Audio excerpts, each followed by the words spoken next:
नमस्कार। अग्रविजन चैनल में आपका स्वागत और हार्दिक अभिनंदन। आप देख रहे हैं कार्यक्रम स्वदेश, एक ऐसा कार्यक्रम जिसमें हम बात करते हैं भारत की, भारतीय संस्कृति, भारतीय परंपराओं की और उन महान विभूतियों की जिन्होंने देश को किया गौरवान्वित। हमारे देश में कई वीरांगनाएँ हुई हैं, कई स्वतंत्रता सेनानी हुए हैं जिनको आज हमारा प्रेरणा स्रोत बने हैं। ऐसी ही एक वीरांगना हुई हैं अहिल्याबाई होलकर। उनके जीवन के बारे में और उनका जो समाज में योगदान रहा है उसके लिए बात करने के लिए हमारे साथ हैं डॉक्टर नंदकिशोर गर्ग, जो एक शिक्षाविद हैं और राष्ट्र प्रथम का ध्येय लेकर चल रहे हैं। डॉक्टर साहब नमस्कार, आपका स्वागत। नमस्ते।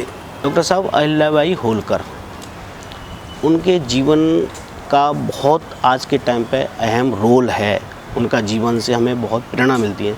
उनके जीवन में थोड़ा सा संक्षेप में उसके बारे में बताइए। आज के लोगों को ये समझना चाहिए कि जिनको हम पिछड़ी जाति बोलने लग गए, कैसे कैसे महान व्यक्तित्व उन जातियों में भी पैदा हुए।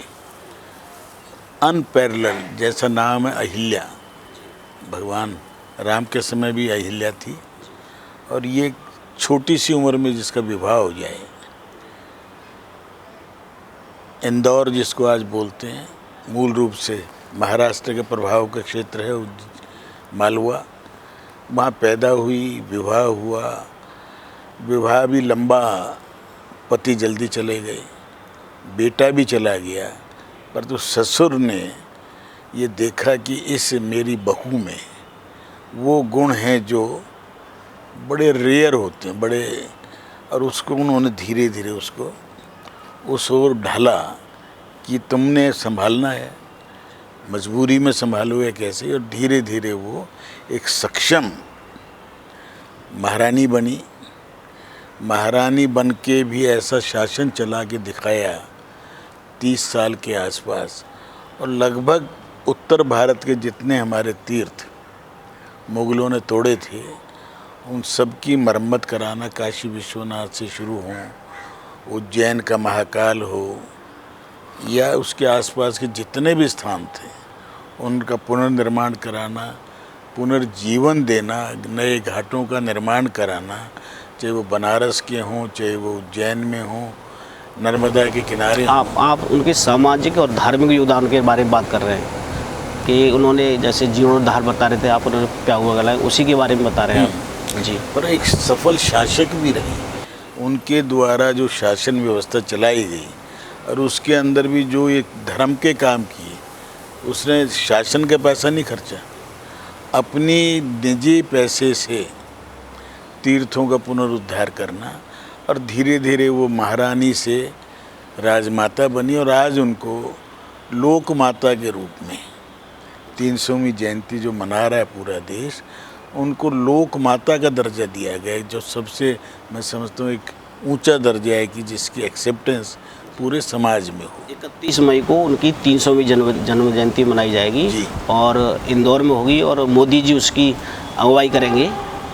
तो अभी क्योंकि एक पुस्तक हमारे संजय पासवान जी की लड़की जो शिक्षा मंत्री रहे अटल जी के समय, मैं उसमें गया था, अच्छी पुस्तक उसने इंग्लिश में लिखी, और लोक माता अहिल्या के नाम से उसको पुकारा, और उस समय जो संगोष्ठी में मैं था, जो भाव व्यक्त किए गए लोगों द्वारा, लोगों को नहीं मालूम, इतना तो मालूम लोगों को पता चल गया कि उन्होंने काशी विश्वनाथ के वहाँ का जो आज का मंदिर है उसको जीर्णोद्धार करा, परंतु उन्होंने सैकड़ों महाराष्ट्र में, मध्य प्रदेश में ऐसा विलक्षण प्रतिभा कि शासन व्यवस्था भी अच्छा करना, वेलफेयर के काम भी करना, और उसको शासन व्यवस्था को भी, जैसे लोगों को नहीं मालूम, छत्रपति शिवाजी की शासन व्यवस्था के बारे में नहीं पढ़ाया गया लोगों को, हमें केवल पढ़ाया गया 200-250 साल की, 300 साल की मुग़लों की हिस्ट्री, मुग़लों के ख़ानदान।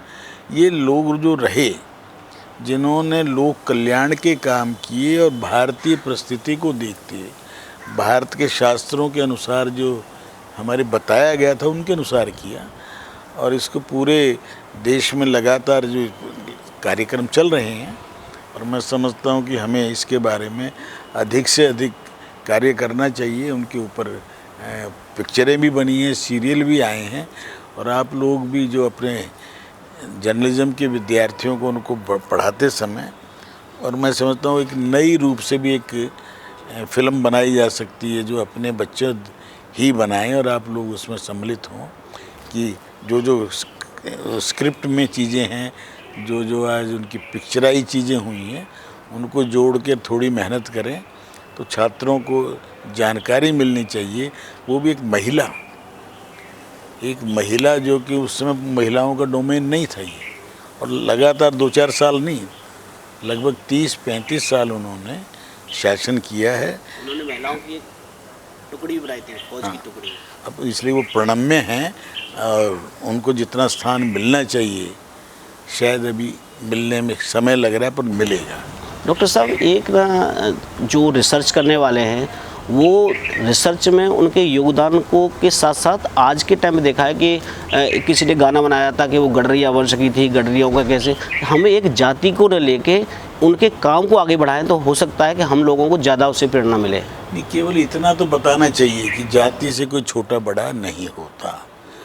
भारत के अंदर ऐसे राजा हुए हैं जिनको हम डोम राजा कहा, तो वाल्मीकि से लेकर किसी भी जाति के सफल शासन, हर्षगुप्त रहे तो किस जाति से थे, अशोक महान जिसको बोलते हैं, चंद्रगुप्त मौर्य हैं, इनकी जातियों से नहीं बांध सकते। जातियों से बांधे तो अधिकांश पिछड़ी जातियों के मिलेंगे। तो आज पिछड़ेपन का ढोल पीट के आरक्षण की मांग करने की प्रवृत्ति ख़त्म करें, मेहनत करें, लोग प्रतिभा से आगे बढ़ें, जब ही ये देश आगे बढ़ेगा। और मैं समझता हूँ ठीक ट्रैक पर हैं। अब आज की तारीख में मान लो ज्योतिबा फूले, और उन्होंने कितना काम किया, शिक्षा के क्षेत्र में काम किया, तो आज उनको सब लोग जानते हैं। इसी प्रकार से अहिल्या वाकई लोक माता हैं। सावित्रीबाई को तो पहला महिला टीचर मानते हैं, सावित्रीबाई फुले को मानते हैं, मतलब उससे पहले भी हुए हैं जी। हम उस जाति विशेष करके कुछ उसी जाति के लोग उनको अपना आराध्य ना माने, वो पूरे राष्ट्र के हैं, पूरी मानवता के। आज की जो जनरेशन है वो 300 साल पुरानी है, ये अहिल्याबाई होलकर, उनके लिए ये जो है कैसे प्रेरणा स्रोत बन सकती हैं, क्या चीज़ उनकी? हमारे जितने भी 400-500 शासन, हमारा थोड़ा कालखंड खराब रहा, तो प्रेरणा गुरु गोविंद सिंह भी 300 प्लस के हैं, गुरु तेग बहादुर प्लस के हैं, छत्रपति शिवाजी भी। ये सब उस स्थिति में जब मुगलों का शासन था, घोर अन्याय देश पे हो रहा था, कन्वर्शन के अंदर बाई फोर्स और लालच किया जा रहा था, उस समय भी इन्होंने भारत को, सनातन परंपरा को जीवंत भी रखा और संभाल के भी रखा। आपने जो संजय पासवान जी की बुक का बात करी, उनकी किताब, आप उस संगोष्ठी में गए, उसके बारे में थोड़ा सा बताएं, उसमें क्या था ऐसा? उसने वस्तु स्थिति मेहनत करके, रिसर्च करके, और वो भी इंग्लिश में की, इसलिए कि ताकि उन लोगों को पता चले जो अभी तक मैकाले की उसमें चलते हैं या लेफ्टिस्ट ओरिएंटेड हैं, उनके बारे में उनको उन्हीं की भाषा में या लैंग्वेज में बताना। मैं समझता हूँ प्रोफेसर हैं वो लड़की, सत्यवती कॉलेज में, और मेहनत की है। और हमें अपने को कम्युनिकेशन को जिस भाषा में कोई समझता हो उस भाषा में उसको संप्रेषण करना है। धन्यवाद सर, बहुत बहुत। इतिहास को जानने की ज़रूरत है और अहिल्याबाई होलकर जैसी वीरांगनाओं से और ऐसी महान रानियों से हमें समझने, सोचने और उसको अनुसरण करने की ज़रूरत है। इसके साथ ही हमें दीजिए अनुमति। नमस्कार।